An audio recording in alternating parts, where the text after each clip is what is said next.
Okay. Happy Thursday. Getting to the end of the week. I hope you're having a good one.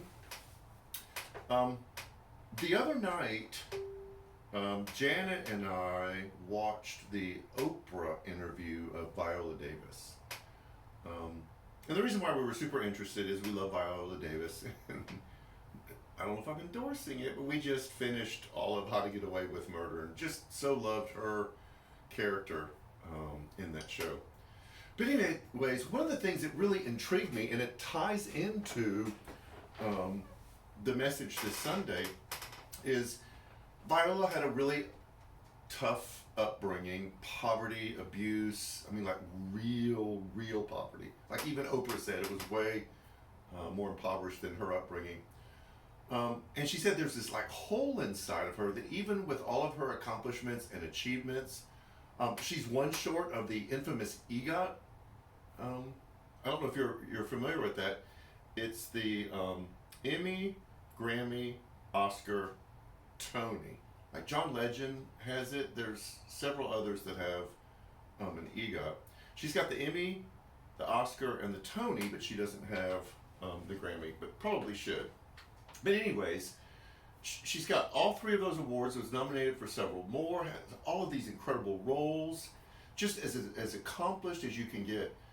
And she said that there are moments because of this hole that she had when she was growing up of not being pretty enough, not being smart enough, all of these not enoughs, that she struggles with this fear, this anxiety that all of those achievements, all of those things that she's done will disappear and there will be no next. And then she'll kind of just slip away into oblivion.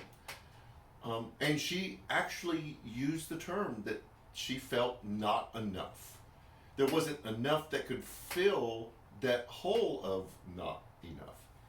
And I thought, man, if someone like Viola Davis struggles with that, then it made me feel a little bit normal with my own feelings of not enough.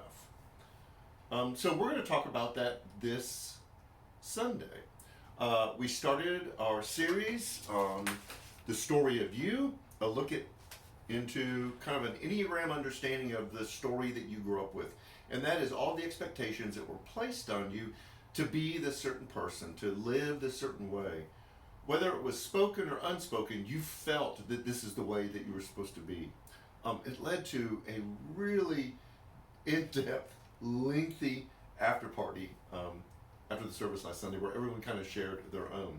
So last week we talked about 2s, 3s, and 4s on the Enneagram who basically deal with shame. You know, if I can't perform enough, if I can't make you love me enough, if I can't take care of you enough, that there's this sense of shame, and we address that. This Sunday we talk about the feeling of fear and anxiety. It's 5s, 6s, and 7s. I'm a 6, so I get this. And it often stems from the feeling of not enough. And each one of those 5s, 6s, and 7s address that feeling of not enough in slightly a different way. And so using Viola Davis's story and a really incredible story in the scripture where a person actually admits this feeling of not enoughness, we're going to unpack it. Because I know that you don't have to be a 5, 6, or a 7 to deal with that. There are moments where you just don't feel like you're competent or capable, or you're fulfilling not only other people's expectations of you, but even your own expectations of how you're supposed to live. And that can be an unbelievably heavy burden to bear for your entire life. So we hope that you'll join us. We had a ton of new faces this past Sunday. If you haven't been here in a while, please just drop in. We're doing check-in different for the children. It's in the lobby. It's just very casual for the summer. So, Sunday, the story of you. We look at that feeling of not enoughness and dealing with feelings of anxiety and fear about that.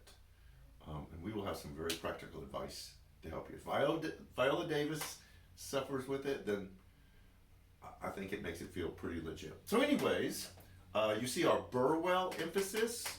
We'll make the list available. Please be a part of that. And I think that's it. Have a great week. Take care.